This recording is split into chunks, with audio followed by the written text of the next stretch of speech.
What's up, everybody? Welcome back. We are at the ranch today. I've done several of these videos in the past. I try to do it every year, whether I film it or not, but we haven't been doing it. It's been like 2 years since I've gotten to do this, just because life has happened. But prickly pears here in Texas are ripe and ready to pick, and me and Angel love to make prickly pear jelly.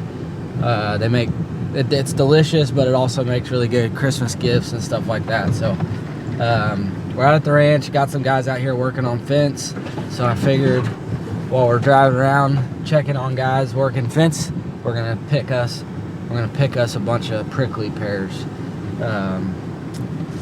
Funny enough, this month's special edition Mountain Ops is the prickly pear ignite, so it's delicious. We're gonna try to get about a 5-gallon bucket full, and we're gonna take it home. I'll show you the process on how to make your own jelly. If you're anywhere where there's prickly pears, you can do the same thing. As soon as they turn red, you pick them and we burn them. So we'll burn them all off with a pear burner to get all the needles, whatever you want to call them, off, thorns, and then we'll cut both ends, boil them. I'll show you the whole process. So let's get to picking. Hopefully we don't get too many cacti in our fingers, but I got some gloves. Normally I do it with tongs, but I don't have tongs today, so we're gonna try our best to get a 5-gallon bucket full and make some Christmas gifts. So this is what you call a cactus, and this is what you call a prickly pear. You just break it off like that, and in the bucket it goes.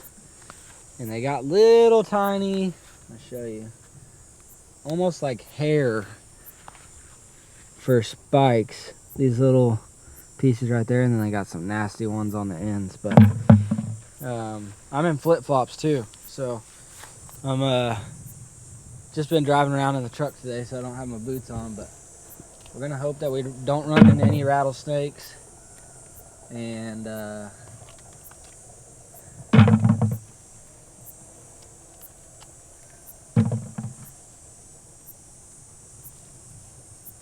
and what? I don't know. You wanna do some talking since you love to talk? You should talk. Turn the here. No. Well, you love to talk behind the camera, so let's give us a rundown of what we're doing, Hunter. Yeah, we're just picking prickly pears. What? Hey. Here's a glove. I have nothing else to say. Here's a glove. Show us. Just do a little rundown of what we're out here doing, how to properly pick. There you go. Okay, oh, explain all that. Yep, we're just out here picking these pears.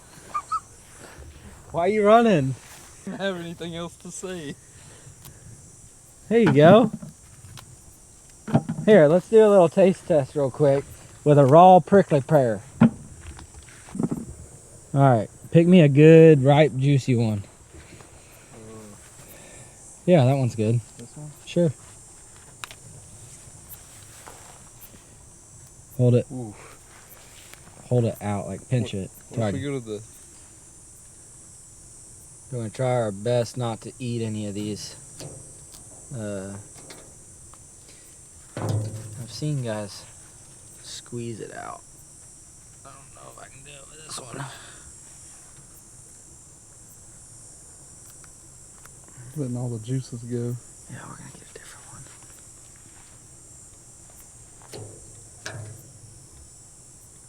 Poke yourself? A little bit. Ooh. One's got a bunch of brown stuff in it. Those are what you call seeds. They're actually really good when they're green. We'll do a taste test between a green one and a red one. Dang.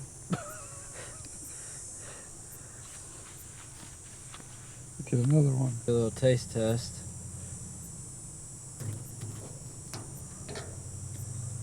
On the old prickly pear. Try not to get thorns in our bite.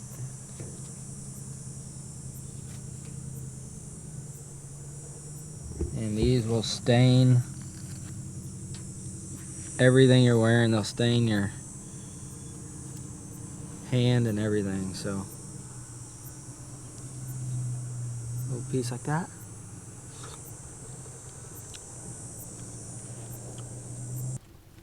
Oh, that one was just sitting there ready for us. Well, those ruby red ones are the best, but careful not to. I'll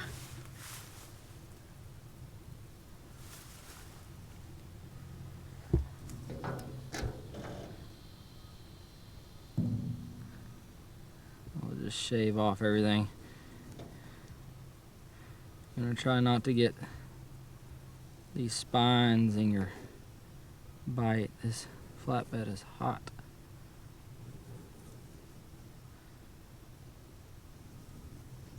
So 1 out of 10. Got a bunch of seeds. Slimy, prickly pear, 1 out of 10.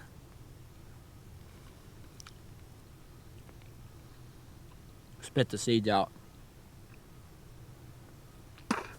Suck the juice out. It is crazy how much that tastes like the new Mountain Ops. Be careful, make your tongue go numb. Tastes just like the Mountain Ops, doesn't it? Mm-hmm. That's crazy. Solid 10 out of 10 for Texas prickly pear. So we got about a quarter of 5-gallon bucket. We're gonna keep riding around from little patch of cactus to patch of cactus and fill this bucket up, and that'll be more than enough to make what we're trying to do with it. So keep picking away. I'll show you whenever we get this bucket full, and then we'll take it to the house and start burning them. Guys, we're doing the tahini and water trend that's going on. Say when. That's good. That's it? Nope, wrong cap.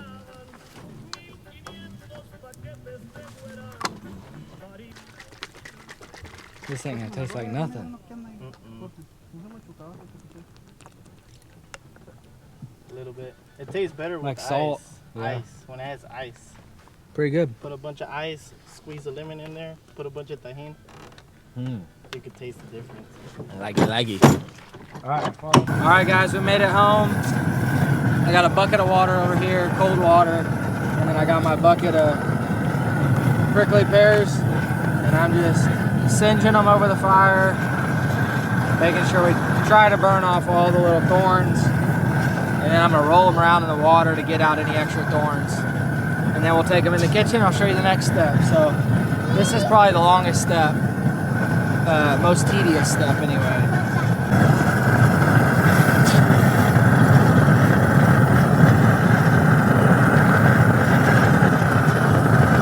Alrighty, we are in the kitchen, and I have already got, this is actually the next day, but I got all the prickly pears in pots, and they are coming up to a boil. Basically what you want to do is just use a ladle and look for that color that you're wanting. You want the prickly pears to kind of get translucent, like if you were to cook down some onions and they get kind of white looking. That's kind of what you're looking for. But I like it to be like a bright pink red, not such the dark red, because then you can't, I don't know, you don't get the full effect of the prickly pear in the jar, and you still get the same flavor in my opinion. So I'm gonna let this boil up, and then we're gonna strain it all. I got my sugar, I got my pectin, and we're gonna need some lemon juice too, and then I got a bunch of jars laid out. So I'll show you the next step, but first it's gonna take a little while for this to all boil down and get the right color that we're looking for. I'll show you what that is whenever it's ready. I dumped the pears out of this jar, and that's a really good color that I like. So you can see it's like a nice bright reddish pink, and now I'm just getting these out. I think it's easier doing it with a like this instead of dumping the whole bucket over your cheesecloth. So I'm just gonna get it down to just liquid, and then we're gonna dump just the liquid over the cheesecloth, get any remaining thorns or pieces of dirt, stuff like that out. And then we'll go back into the pot and add our pectin and our sugar. So I'm gonna finish getting all these pears out of here, and then we'll start making jelly. Alright guys, I just strained it all. Really hard for me to film by myself, but you can see all the dirt and stuff that came out of there.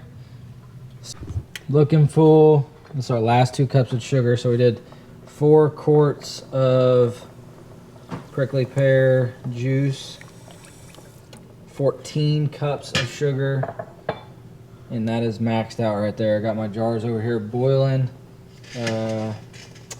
And we're gonna get this stirred around and get all that sugar dissolved, and then we'll add in our pectin, our lemon juice, and then we'll start jarring, and then we'll can it. All right guys, we got it to a boil. I tried to skim off a bunch of that stuff. I just turned the heat off. But we're gonna start ladling it into our jars. So go about 1/4 inch from the top. More, just like that. I added our pectin and our lemon juice. And if you want a more like super in-depth video on how to do this, I've done 2 other videos making prickly pear jelly, so y'all can go check those out. I'm gonna get these filled up. Then we're going to put the lids on and put them back in the water bath to seal them up. And then they'll be good on the shelf for years. But we'll go through them quicker than that. So, show you what it looks like when they're done. Alright guys, so our jelly is done, and I think I'm going to redo it because it did not set as well as I wanted to. You can see it's jellied, but I think I'm gonna redo it, add more pectin, add more sugar, boil it all again, and re-can it. But we'll do a little taste test for you guys. This one's set up, it's been in the fridge. This is just a little extra that I had, so I put it in a jar and just threw it in the fridge so we can eat on it. But got a homemade biscuit here for breakfast. Got some butter, fell out of our butter deal. Anyway, take a little butter, break your biscuit open, do some butter, and then we'll go in and get some of this. So it's definitely not as thick as we like it. It is pretty runny. We like it to be a lot thicker than that, but still gelled up a little bit. Do a taste test, see the light color pink, and then in the jars it's a real pretty color. Sometimes it'll change too if you go back in and add more pectin. So 1 out of 10, let's see what it tastes like, and then we'll make us a mountain ops and see how it tastes compared to real prickly pear jam.